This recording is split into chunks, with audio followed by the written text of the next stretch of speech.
You won't believe what happened after my HOA kicked me out over a noise complaint. Let's just say 50,000 rats had something to say about it. Before we dive into today's wild story of petty revenge, rodent warfare, and suburban collapse, make sure to hit that like button and subscribe so we can keep bringing you insane true tales just like this one. I moved into Whispering Pines luxury residences with the wide-eyed optimism of someone who still believes in neighborhood potlucks and polite morning waves.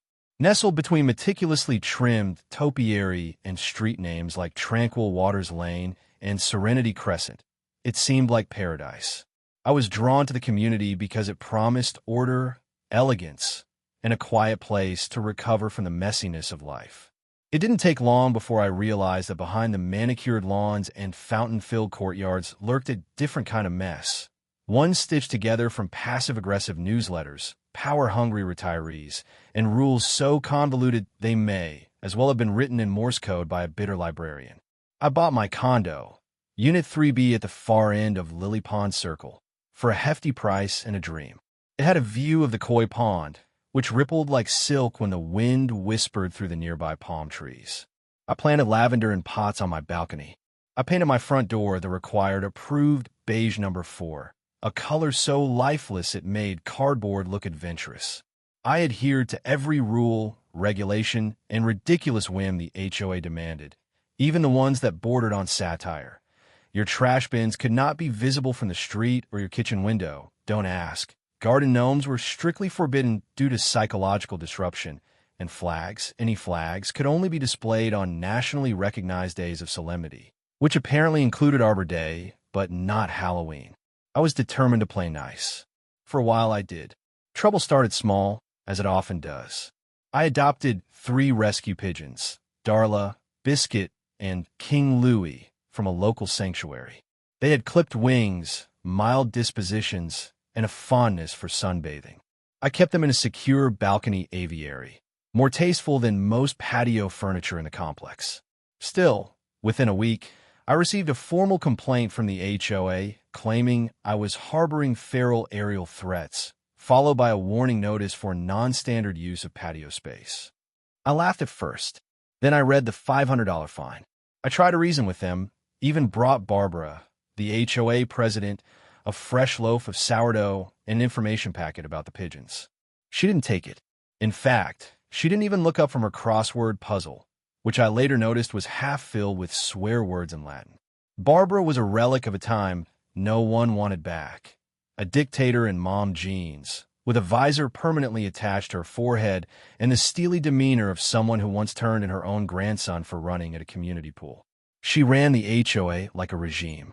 Her inner circle consisted of Arlene, a former tax auditor with a grudge against all forms of joy, Eugene, a man who'd once sued his neighbor over the height of a bird feeder, and Larry, who spoke only in the third person and smelled faintly of citrus-scented vengeance. They claimed I was in violation of community aesthetics. My lavender pots were asymmetrical. My solar panels, installed with proper permits, were reflective nuisances that disrupted skyline harmony. I was warned about excessive whistling during a Sunday morning walk and once cited for unpatriotic curtain color because I chose deep blue over eggshell. Things escalated quickly from absurd to hostile. Every week brought a new citation. One read, "Mailbox appears to lean at a 7-degree angle. Correction required." Another, "Observed lack of seasonal decor. Possible emotional distress to passers-by." My favorite, though, was suspicious wind chime resonance detected at 3:14 a.m. How they knew the exact time remains one of life's great mysteries. The community began to shift around me. Neighbors who once chatted about tomato varieties now avoided eye contact. Ron from Unit 5C, who I'd helped during his hip surgery recovery, stopped responding to my texts. When I passed him in the elevator, he stared straight ahead like I was an unpaid bill. The atmosphere became stifling, like the whole neighborhood was holding its breath, afraid of catching my noncompliance. I decided to fight back. I filed appeals. I submitted evidence. I consulted legal aid, only to be told that Whispering Pines bylaws were airtight, having been rewritten last year by Barbara's niece, an actual lawyer who specialized in property law warfare. I brought everything to the next HOA meeting: documents, photos, a heartfelt speech, but was met with blank stares and pursed lips. Barbara dismissed my concerns with a single sentence: "We don't make exceptions for rebels." The final blow came on a Thursday evening in February. The air smelled faintly of overwatered roses and cold pasta salad as I sat across from the board at the monthly meeting. I could already tell what was coming. Barbara wore her signature smirk, the kind of expression you see on people who just stepped on something expensive and are glad it wasn't theirs. "We've reviewed your history," she said with theatrical sadness, "and it's clear that you're incompatible with our values." Incompatible, I repeated, stunned. Because of birds and curtain colors? Because of attitude, Arlene interjected, eyes gleaming behind Coke bottle glasses. They voted 6-1 to terminate my residency. Ron abstained. I packed in silence that night. No one came to say goodbye. No one offered to help. The koi pond outside shimmered under the moonlight, unaware of the injustice unraveling beside it. I could hear the faint hum of wind chimes from another unit, perfectly tuned and apparently unsuspicious. I left my keys on the kitchen counter, took one last look at the place I had tried to call home, and drove off with my birds riding shotgun, oblivious and happy. But something had shifted in me. It wasn't sadness, not really. It was a clean, clinical kind of anger. A quiet storm gathering in my gut. I had been wronged, and worse, laughed at. I knew the HOA types. They thrived on control, on rules, on predictability. They believed in punishment without empathy, governance without compassion. They ran their kingdom like a spreadsheet, neat rows and unchecked humanity.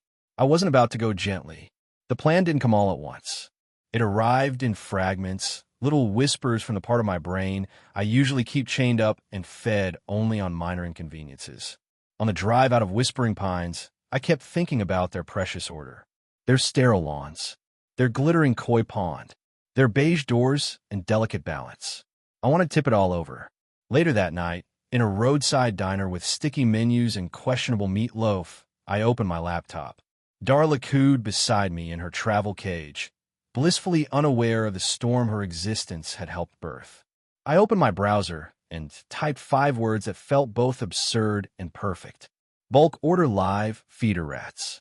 Buying 50,000 rats isn't as easy as clicking add to cart. Believe me, I checked. Turns out, once you start looking into mass rodent acquisition, you stumble into an underworld of reptile breeders, snake hobbyists, shady feeder supply forums, and people who use the word rat king unironically. I had to move carefully, ask the right questions, and, most importantly, not sound like someone plotting rodent-based vengeance against a homeowners association. I played it cool. Mostly. The first breakthrough came from a user on a forum called Feeder Nation, a guy with a username like RodentDaddy97 who casually mentioned he'd be downsizing his operation due to personal legal distractions. We chatted. He lived a few states away, ran a breeding facility that used to supply reptiles in bulk, and was sitting on a stockpile of approximately 12,000 live feeder rats, clean, vaccinated, and ready to be rehomed. That was my foot in the door. But 12,000 wasn't enough. I needed scale, symbolism, chaos worthy of a community that once fined me for having audibly squeaky shoes on tile. So I spent the next month assembling a rodent network. I told some I was starting an animal rescue, told others I was distributing to shelters. A few didn't even ask questions. They just wanted the cages gone. Craigslist, Reddit, dark web adjacent. By week 5, I had secured access to over 47,000 live rats, with another 3,000 promised on short notice. The logistics were ridiculous. Multiple transport vans, custom carriers, and a rented facility 40 miles outside of Whispering Pines where I stored them in shifts, fed them, and played classical music to keep the anxiety down. Rats, I learned, are surprisingly sensitive to Mozart. Who knew? Of course, transporting that many rats wasn't just about shoving cages into a truck and praying for the best. I had to think like a general preparing for war. Each rat had to be divided into deployment units. I labeled crates by size, activity level, and whether or not they were prone to chewing through zip ties. I color-coded the operation like a twisted version of a kindergarten craft project, red tags for rooftop infiltrators, blue for ground-level entry squads, yellow for elevator drop teams.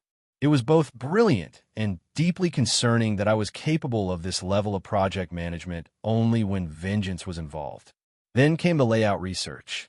I still had an old Whispering Pines resident login that hadn't been deactivated, probably an oversight from Eugene, the HOA's tech guy, who once told me firewalls are a liberal myth.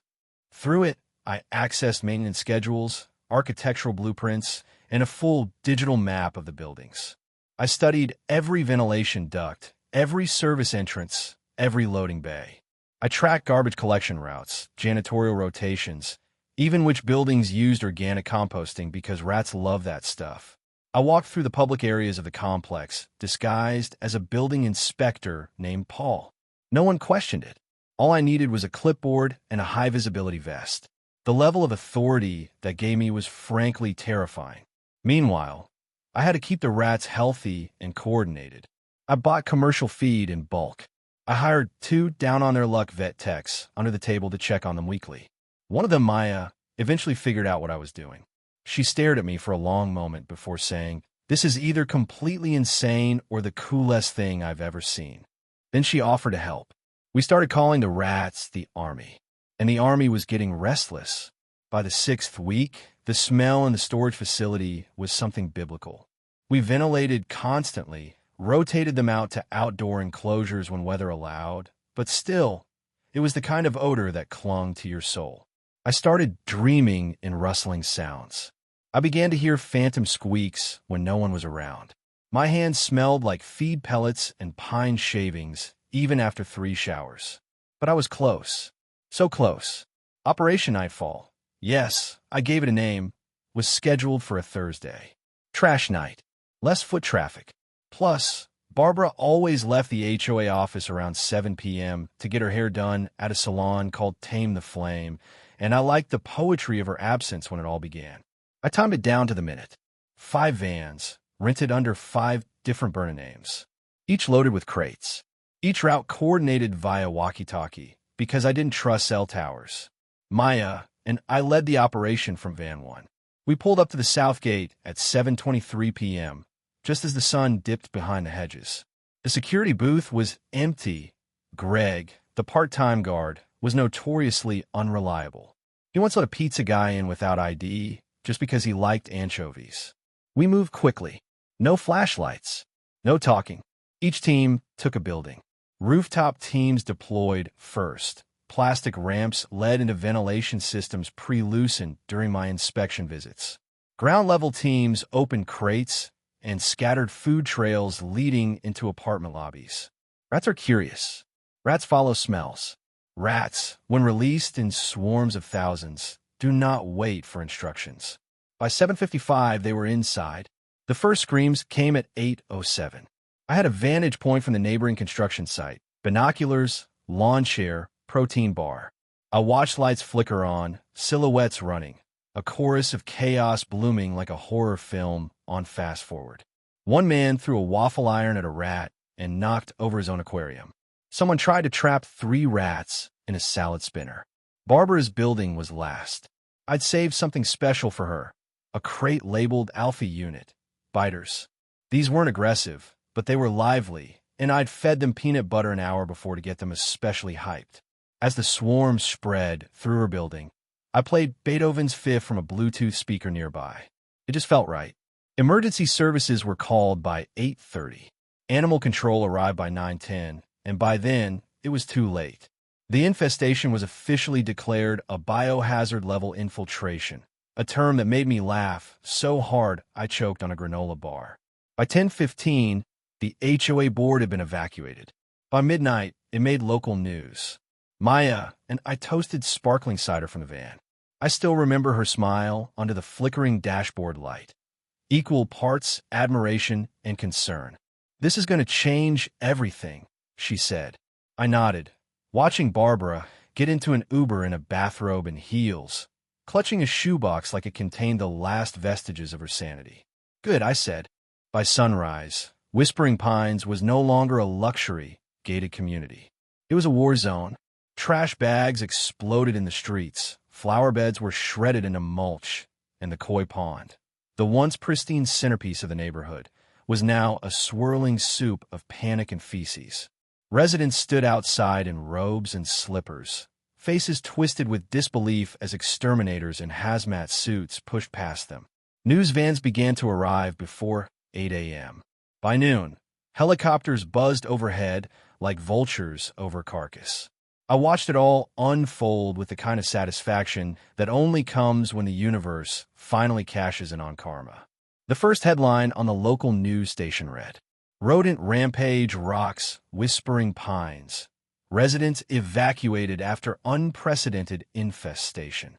Under it, a live feed showed Barbara being interviewed with a towel over her head like a war refugee, frantically describing a coordinated assault by vermin terrorists.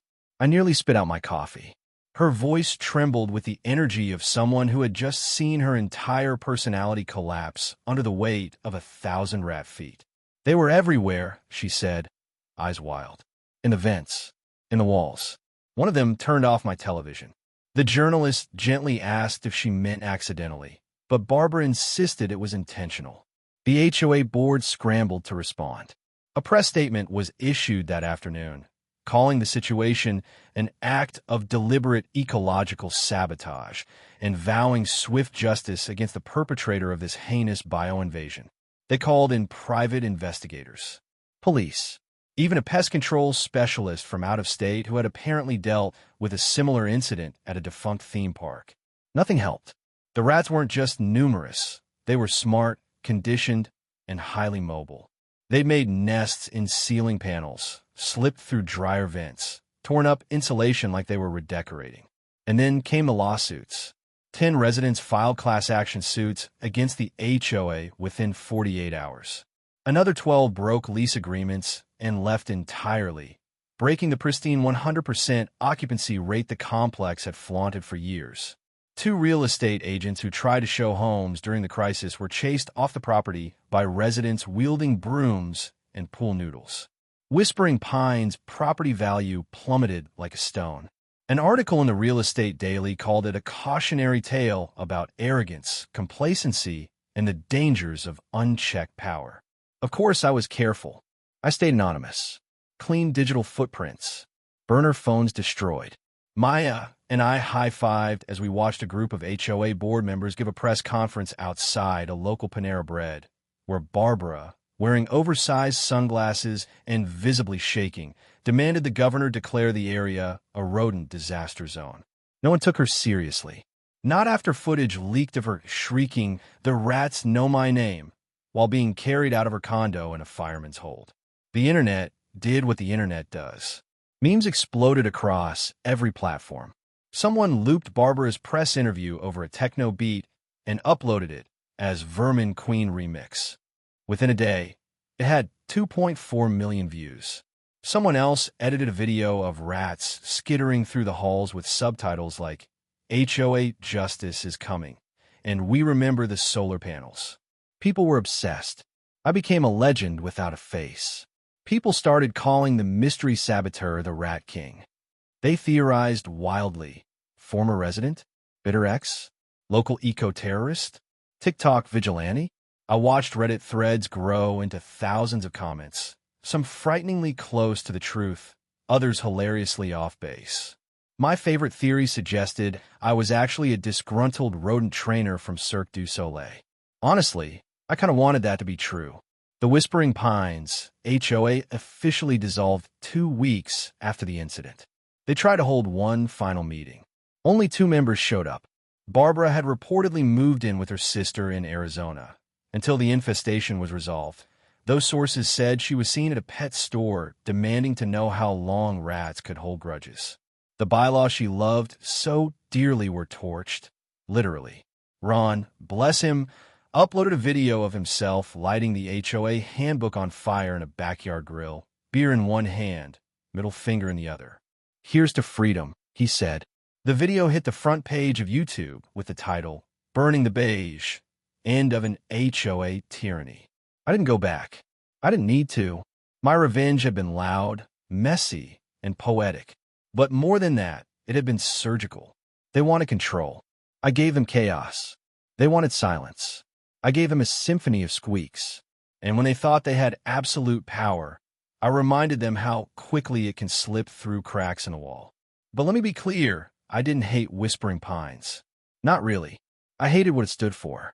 I hated the way it turned neighbors into snitches, how it dressed cruelty in the disguise of order. I hated how people like Barbara built little empires out of fear, out of control, and thought they were untouchable. They weren't. A month later, I got a letter from one of the remaining residents, someone who had always kept quiet during HOA meetings, but who remembered my kindness. It was handwritten, shaky, but sincere. I don't know if you did it, but if you did, thank you. The silence is gone. The rules are gone. We can breathe now. That one made me tear up a little. Not out of guilt, out of relief. Because sometimes justice doesn't come with gavels and courtrooms. Sometimes it comes with paws, whiskers, and a furious little army armed with nothing but teeth and timing. Maya and I stayed friends. She opened a wildlife sanctuary on the coast. I helped her set it up. We still joke about the operation from time to time. Every now and then, when an HOA horror story hits the news, she'll send me a picture of a rat in a crown with the caption, "Should we deploy?" We never do, but it's nice to know the legend lives on. As for me, I live off-grid now. Peaceful. No neighbors telling me how high my grass can be. No beige doors. Just a cabin, some pigeons, and the occasional Mozart concerto echoing from a speaker by the porch. Sometimes I think back to Whispering Pines, and I imagine the new residents whispering stories about the night the rats came. I imagine someone pulling weeds and pausing, thinking they hear a squeak from under the floorboards. I imagine Barbara twitching every time she sees a whisker in the corner of her eye. And I smile, because the rats, they never really left.